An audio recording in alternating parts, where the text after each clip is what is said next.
Hey everyone, my name is William. I've been helping people write and perform stand-up for about 10 years.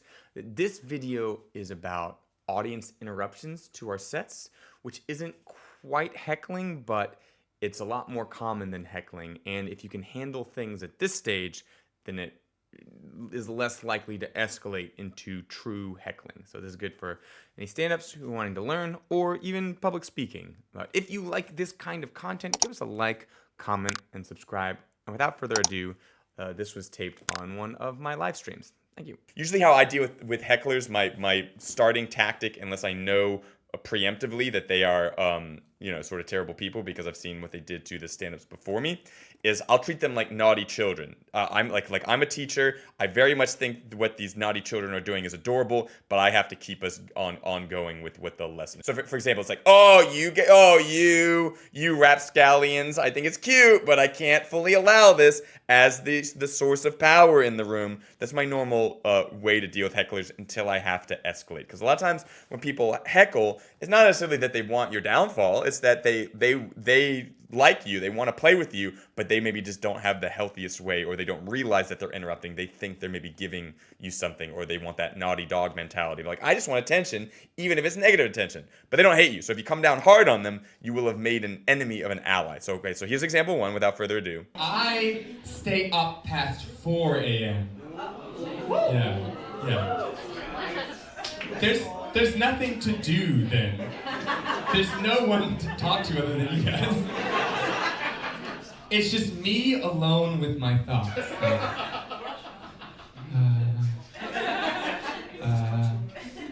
Do people like me? Yes, of course. People like you. You make them go ha ha. Yes.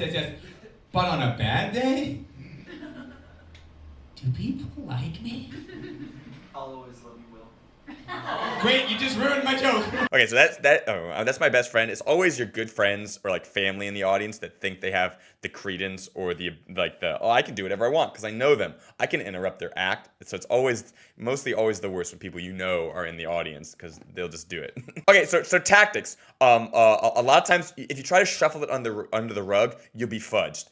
In most of these clips, you'll find me just acknowledging that something weird just happened, my feelings for it. That usually admission of what just happened usually gets a laugh because the audience is like, what just happened? You're resolving that. And I'm also buying myself time to think of a more clever response to yes and this moment and sort of get me back on my footing. So you almost always find me admitting to the truth, admitting how I feel, and then buying time. So here we go.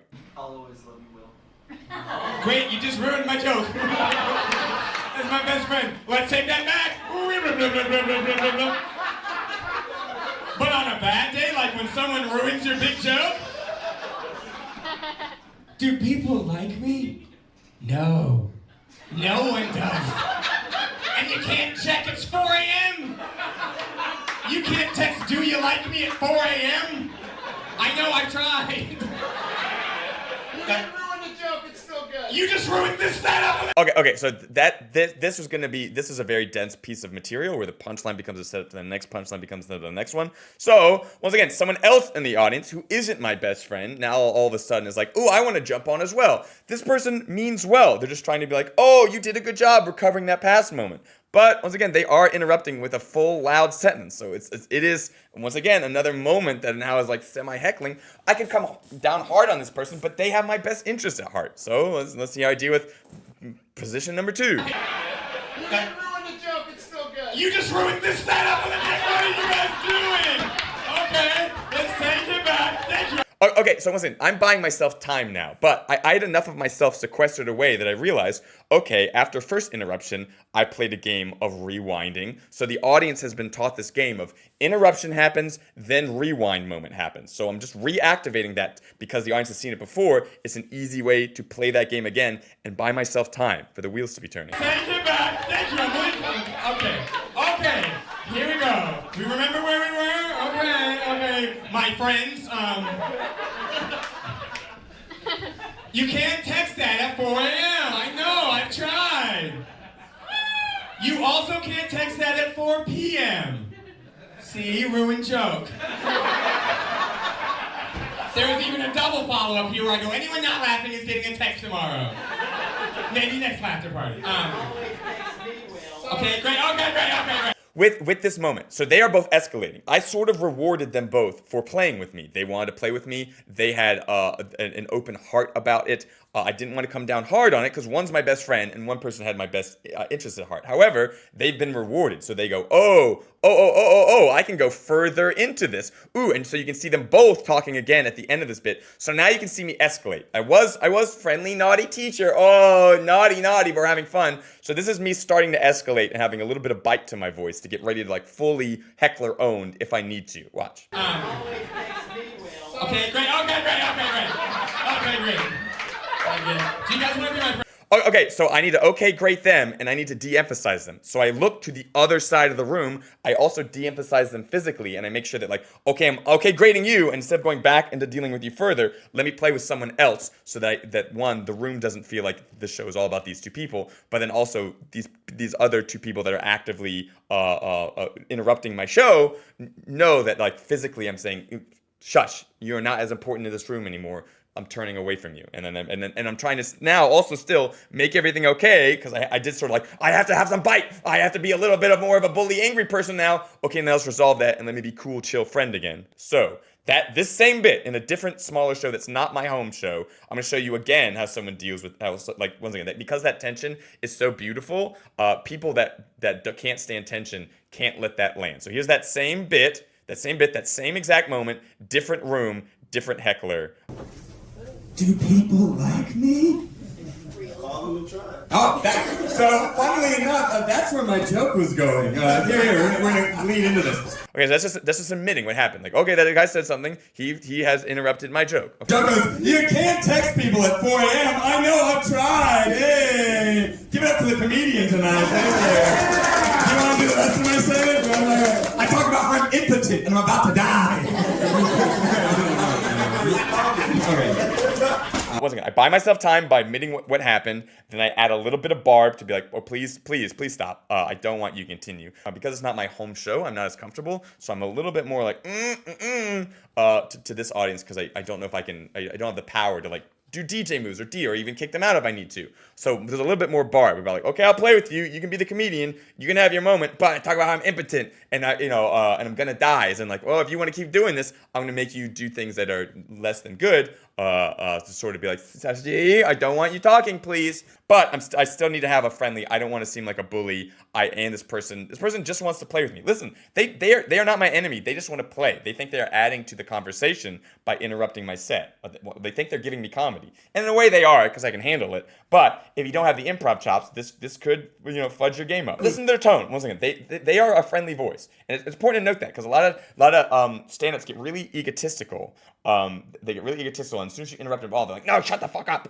Yeah, how dare you? And they come down hard. Not only do they seem like a bully, but they've turned an ally into an enemy, and especially if that person that talked is the bachelor, the bachelorette, the anniversary person, the birthday boy or girl, anything like that. If you come down hard on them, you might lose a whole table of like 8 to 20 people, and then your set might be absolutely, dog water because you happen to come down on the wrong person who also thought it was their night because they're celebrating, so maybe they're a little bit more verbal than they would have been otherwise. And also especially when people are drunk, which is a lot in the comedy world because we force 2-drink minimums on people. Okay, so this next clip, this is one of my first, I'll say, stand-up special. It's the first time I took a bunch of jokes together. So this is my first stand-up special, and this is a moment. This person loved me. They loved me too much. They loved me so much that it interrupted my set. Watch how weird this moment is with this audience member, but I have to deal with it. So here we go. This is the moment. Not to my best friend, though. I accidentally sent it to my... Oh. Yeah. No!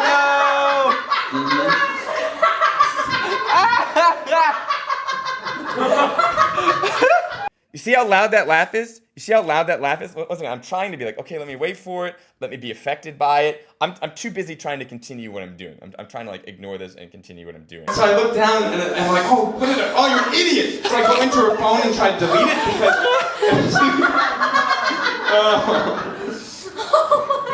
I love you so much. Your laugh is amazing. It is an infectious laughter. Oh, man. Yeah, that's how I was feeling the date.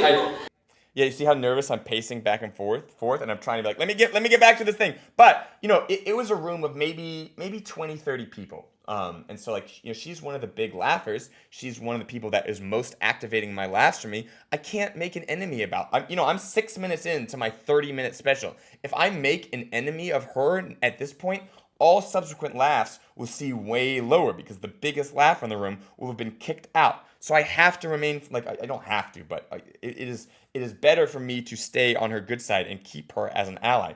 But you see how big this laugh is, that like I have to deal with it? I can't continue because it is a small room and a very big thing is happening. So ideally you deal with it with an open heart. You acknowledge the moment. You try to, I try a few different tactics of trying to get back on script, but then, you address it wholeheartedly. You know how, like, because this laugh is so big and so in the room, it's the only real thing that's happening. It's like having a live animal on stage, or like if anytime there's like like nudity on stage, it supersedes anything else you try to do just because it's so big and real. So I'm trying to continue. No one's listening to me. This moment is about her laughing. The game in this moment is about her laughing. So once again, I have to deal with it before I can try to continue, because anything I continue will be smaller than this big laugh moment. By acknowledging it, I think she tried to calm herself down a little bit, even though she still is laughing too much. I'm gonna try to find one more thing. So some context we're about to see is we did a show, and there's a woman in the audience who was on something. She was on a substance. We don't know what, but she was literally verbally responding to everything the comedians were doing, like out loud, full sentences. She thought it was a dialogue the entire time. And some people, had trouble dealing with this. So this is Gorov who went first. Me too. I'm feeling a bit nostalgic. Yeah. That's that woman. Same? Let's talk after. All right. Oh wait, that's him trying to acknowledge the audience up top, but also be like, okay, now shush, like be polite, but be like, no, let's talk after. So great, he's in my house, he's using my style. So great job of being like, okay, I'm acknowledging you, but also please stop with like, we'll talk after. Because I was thinking about my first romantic experience. Oh yeah. See, I was in kindergarten. Started early. Couldn't wait. This girl in my class, she was going around kissing all the boys on the lips. She gets to me. She goes, "Not you." See? And because she's shouting these words, it's too big, it's too noticeable. The audience, what happened is the pocket around this woman started to get really uncomfortable. They're like, oh, this woman is going off on her own. And so Gorov, as a tactic, tried to ignore her, and so he's playing to a different part of the room. So that part of the room was enjoying it, but there's this tension building in the corner around this woman because they wanted her resolve. The fuck? I go, why not? She goes, because you're too dark. I know. We're both Indian. Okay, so that's a great job of this big thing's happening in the room. Now he responds to it, but he uses that response to say the thing he wanted to say either way. That's a great playing what the game of stand-up is. Great move of in the moment using that, detractor who's literally shouting out full, insults at the imaginary woman in our story. But great handling that. And we're both in India. You see how enabled this woman is? She's like literally shouting. At this point, because he used her well, I think you just saw me walk across camera to try to be like, hey, if you keep doing this, I'm gonna have to kick you out. But if you can use it, if you can fuel it, it can make your comedy better if you know how to use it. If you know how to take that energy and use it as a force for good. If you try to fight it too much in the wrong way, it'll take you down. So it's like, that's why it's important to not seem like the bully, to try to treat them with an open heart, to give them maybe a shot or two before you come down hard, because if you give them a shot or two and then come down hard, the audience is like, okay, we understand why you had to lay the hammer down. But if you start that way, then the audience is like, oh, we don't want to talk, we don't want the hammer to be wrought upon us. What? I know. Do you know her? She does. Okay, so that's that. He says, "Do you know her?" Which he's trying to resolve the tension. So great, trying to resolve the tension. However, he resolved it with a question, and the question concedes the power of the room back over to this detractor. So ideally, we would have wanted a definitive statement. I bet she knows her. Boom, done. And once again, this woman probably still would have talked, but the syntax of the verbal line would have been less allowing of her to talk, and so it'd be more rude if she interrupted at that point. So we, once again, by asking a question, we've sort of enabled her to give a response. Because I thought, at that age, I was amazing with ladies. That's what I thought. That's what I thought. I was great with women.